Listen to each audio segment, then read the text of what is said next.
Okay, so right off the bat, this is a Asteroid City movie review. I just watched it today and I thought it was pretty good. First off, I just want to say that I think this movie was good in general, especially the beginning of the movie. I really thought the shots were set up really well and it was a great aesthetic, and I just think it looked great. This story I think is maybe come secondary to the shots, I think. It was a Wes Anderson film. He's the one that directed it, and it had a ton of stars in it. I think that was kind of the point of the movie, was to have a ton of these famous fucking people in it. But it was a good idea, I think. I mean, having all these celebrities in this movie, it makes a lot of people want to go and watch it just because of the celebrity that's in it, right? I mean, I saw Steve Carell, I saw Bryan Cranston, I saw all these huge celebrities in it, and I'm like, oh shit, I gotta go watch it because this person's in it, right? So I think that was a huge part of it, at least for me, is just wanting to watch it. I know Wes Anderson's a huge director as well. Um, and good on him. It's a great hook to get people to come watch it, is that all the celebrities that are in it. And the movie was made on a very low budget, not on a very low budget, but on a for Hollywood like a fairly low budget. Like it was like $25 million, which is pretty insane for such a big scale movie. Typically, all the Marvel movies have been like $300 million to make, and even the lower ones have been like $100 million on the low end. And this one was made for just $25 million, which sounds not that much in comparison. Obviously, $25 million is a lot of fucking money, but compared to other movies, it wasn't a whole lot. That being said, I think, uh, I mean, you, you can tell Wes Anderson's style. There was a few shots in the movie that you could tell, like, oh, this is like a stop motion sort of thing, and you could tell it was what it was, but it didn't look bad. It kind of added to the whole movie, because you knew what you were expecting. Um, the first few minutes, I was a little bit worried because I don't like black and white that much in modern movies. I get that it's a certain thing that people want to add, certain directors want to add for this effect, right? But I personally don't really like black and white modern movies. I think it takes away more than it really adds. But then again, I think in this movie specifically, it actually helped to distinctly like separate between two parts of the movie. There was the one part where it was like what the real life part of the movie, where uh this is supposed to be the real world part of the movie, and that was the black and white part. And there was the movie part where it was in color. And so what I'm talking about when I'm saying that is a portion of the movie is done to where, I guess the best way to describe it is, this is sort of a movie about um, a movie about the movie Asteroid City. Asteroid City is the movie within the movie that's being made by these directors, and so it's almost like a documentary, except it's like almost like a documentary about a movie, except they have the movie playing throughout the documentary, if that makes sense. It's almost like that in a way. And so the black and white parts are the documentary parts, and the or what's happening in real life parts, and the colored is what's happening as the movie, the story. Oh, what I want to say was that I'll kind of sum it up a little bit, so I'll go through the story a little bit. So here's a little warning for spoilers. If you want to watch it and you don't want to get spoiled about anything, yeah, I'm not going to talk about every single thing that happens. There's a lot of little things that happen in this movie that I'm just not going to get to because it's a lot. But I will go over like the main points as a bit of a summary.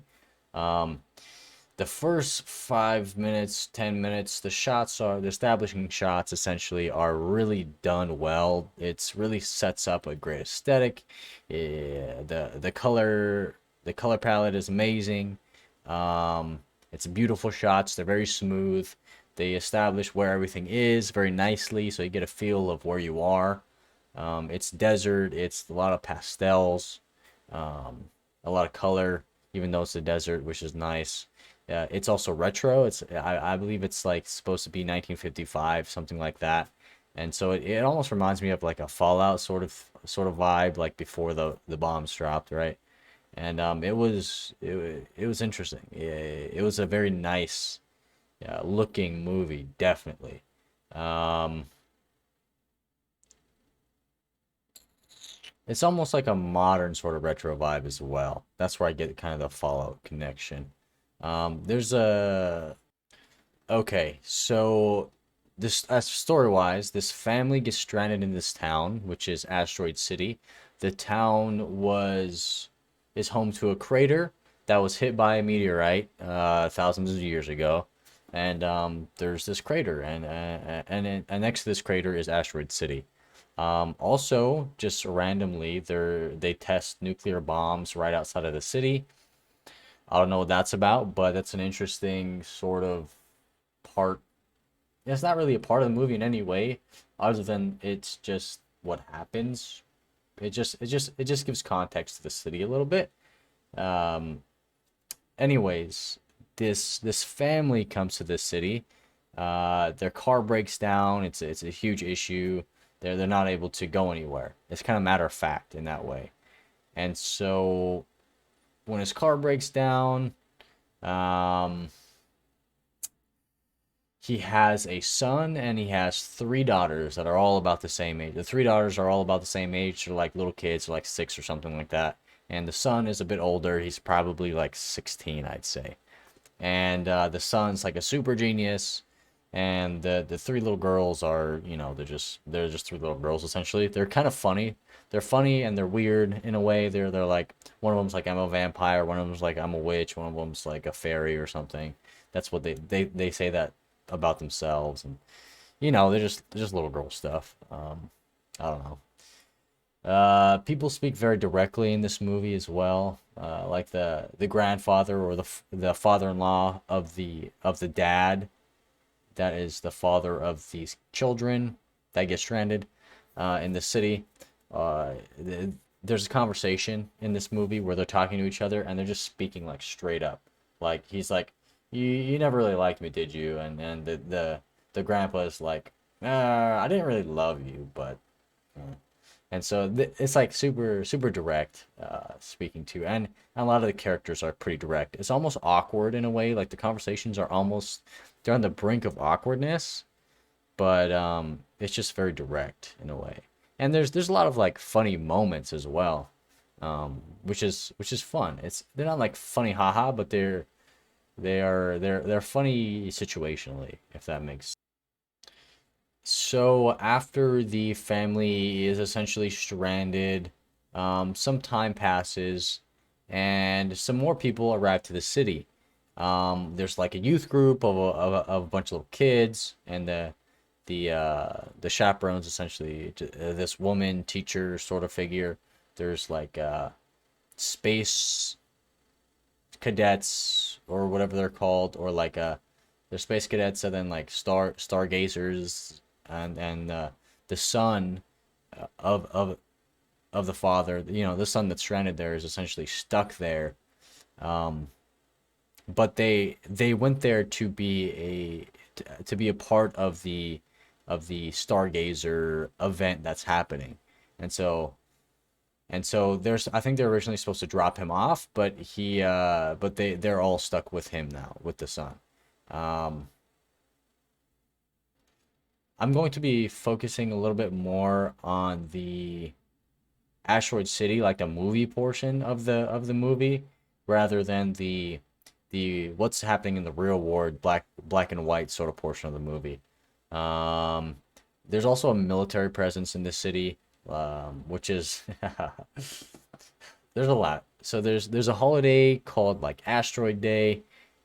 which is what the stargazers are there for. There's a military presence in the city. It's more of a little town as well. It's not really a city, but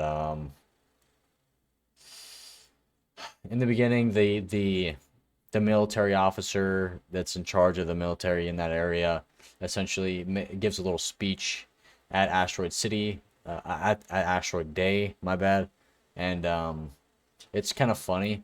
It's a lot like it reminds me a lot of like your grandparents or maybe your parents like back in my day I used to walk 10 miles to school there and back up a hill when it was the middle of winter. He kind of gives one of those speeches, and it's kind of funny. It's pretty short. I thought it was going to be a lot longer speech, but it was actually kind of short. It doesn't really have anything to do with anything, but it was a funny moment. Oh, back to the sun. So the sun is part of the stargazers, and the stargazers are essentially a group of super smart kids. It's a little strange, but they're super geniuses essentially. Like one of the kids invents a fucking death ray. One of the kids invents a jetpack. One of the kids, the son, I'm just gonna call him the son. He invents a projection thing and it will like project like in the movie it projects like a flag on the moon essentially, and so that's an insane. It's just really wacky, weird things. Um, it's one of those movies. It's like a weird film, but it's pretty entertaining. Um, Anyways, there is an eclipse that is happening during Asteroid Day. This is happening at night, and during the eclipse, um, they're looking up at this eclipse through this thing so that they don't blind themselves or whatever. And this alien spaceship is flying down. And so this alien spaceship starts flying down, and everybody's like, "Oh my God!" Everybody's like frozen, and they don't know what to do. They're kind of just frozen there, and they watch it, and the alien comes down. The alien's kind of awkward too. Like he's like he seems really out of place. He like goes down little thing, and this is the part where the stop motion starts to come into play, and with the alien, and he goes down, and there's an asteroid on the floor, and he goes and like kind of slowly picks up the asteroid and walks back, and the dad is also a photographer. He's mostly a military photographer for like war and stuff. Um, and so he has his camera, and he just kind of goes up and snaps a picture of the alien, and the alien kind of just poses a little bit. It's kind of funny. It's a nice little moment. Um, from there, the alien just kind of goes back up slowly and gets lifted back into his spacecraft and just flies off into outer space. Um, it's a fun little moment. Military presence is immediately increased the next day. They have a protocol in place. They're essentially gaslit into they're trying to tell him like, hey, this didn't actually happen. But everybody's like, no, we saw what happened. Like this is obviously what happened. Like the dude had a picture of it. Um, and they undergo like some tests and stuff, some mental tests and all this stuff. And they're doing the Rorschach test, and the little girl's like, that's an alien riding a horse. That's an alien driving a car. That's an alien doing this. And so like it's just a funny like juxtaposition of like we have to do this, and then it's all the people like completely failing the test. It's not really taken super seriously, which is, it's kind of nice. It's kind of nice for a movie to not be super serious and just to be fun, which it is. This movie, I think, is a lot of fun. It's fun and awkward is a good way to describe it. It's unique. Um, the kids kind of call themselves the Brainiacs. Um, they end up tricking the soldiers. So the town's essentially on lockdown now. They're like, okay, we need to lock this shit down because there's aliens here, or we saw an alien thing. We want to make sure none of this gets out to the public. Um, the Brainiacs, the kids, essentially trick one of the soldiers and jerry rig the little telephone and make a call out to one of their friends. Their friends tell the like a news station or something, or and it's out in the newspapers now. They're the whole town is like a tourist hotspot. You know, the information's leaked. The picture that the dad took got leaked as well. It's just it's a big ordeal. Um, there's like a huge Ferris wheel. There's a bunch of stands. It's really touristy. There's a train that comes through with all these people. Um, it's just basically a tourist hotspot. Eventually, uh, over a period of time, it's decided that okay, we're gonna send everybody home now. This is kind of gonna be over. And then that night, when they're like giving out the scholarship, there's a scholarship that's up for grabs for one of the brainiacs for their invention, essentially. So like the death ray kid could have won or something like that. The kid that won is the son, and but that night the alien comes back and kind of just drops the meteorite off and goes and flies back away. And so immediately the officer is like, okay, we're locking this shit down again. Sorry, you guys, we're gonna go home, but now we gotta lock it down again. And at this point, they're stuck again. The quarantine is back in play. Um, and then fairly quickly, the quarantine is taken away again. Like the dad wakes up one morning and everyone's pretty much gone. Like he wakes up and there's nobody really around. Like he's looking around like, oh shit, where'd everybody go? And he can't seem to find anybody. Um, he sees the character that Steve Carell plays, who is the motel manager. I think he owns the motel. He lives in the town and everything, and he's like, yeah, the quarantine was lifted, everybody went home, I guess he just slept in. And and everyone's pretty much gone except for the grandfather and his kids. I forgot to mention the dad's wife died like a few weeks prior, and he didn't tell the kids for a while. He tells the kids a while ago, like towards the beginning of the movie. And the three little girls, they have like a little Tupperware with her ashes in it, and they like do a little witch ceremony sort of deal with the box and like bury it and stuff. And it's a kind of like a wholesome little moment, I guess. I don't know. Um, but when the grandfather gets there, he's like, "All right, this the grandfather's Tom Hanks." And he's like, all right, he made a deal with them previously, like, hey, we're gonna take this with us when we leave. And essentially the little girls are like, no, you can't fucking do that, sorry. So like they say some funny stuff, and he's like, okay, I guess I'm not gonna fight you on it, I guess this is just gonna be here now. And but they're all there when he wakes up. Then from there, they all kind of just leave. That's pretty much it. Like they all kind of just leave. They kind of just leave the city. There was like a romantic sort of thing going on with the dad and one of the characters from earlier that was introduced earlier. She's like an actress, Scarlett Johansson, played by Scarlett Johansson. There's a story there, but I'm not going to go into that too much.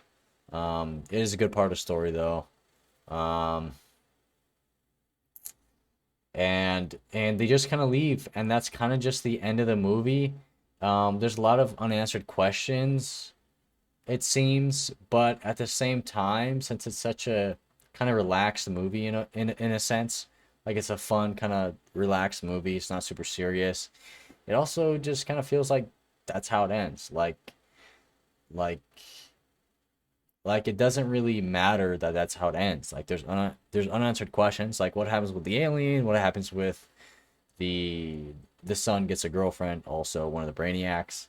The father kind of gets a romantic relationship, but none of those questions are really answered. There's no closure to those things, and it kind of just feels like real life. Like sometimes you don't get closure, and sometimes you don't get to know what happens in the end with certain situations, and that's just how things are. And so it kind of felt right for the movie. But at the same time, I could see why it could be a little bit annoying for that to be the case. Um, and in the end, in conclusion, a family essentially broke down in the desert on the way to an event for the son and to live with the grandfather. And they eventually get picked up by the grandfather, and that's pretty much the whole movie with a bunch of crazy shit that happens in between that don't end up meaning a whole lot in the end. They don't really affect what would have happened in anyways, really. Um, it's a it's a very interesting movie, and I think it's fun. And I watched the whole thing, and I was never really bored at any point. Um, it was it was good. I mean, I do recommend it. It's unique. It's it's very well shot. I will say it's very beautiful. I think the story is well done. I don't think it's like the best story ever, but it's a good story nonetheless.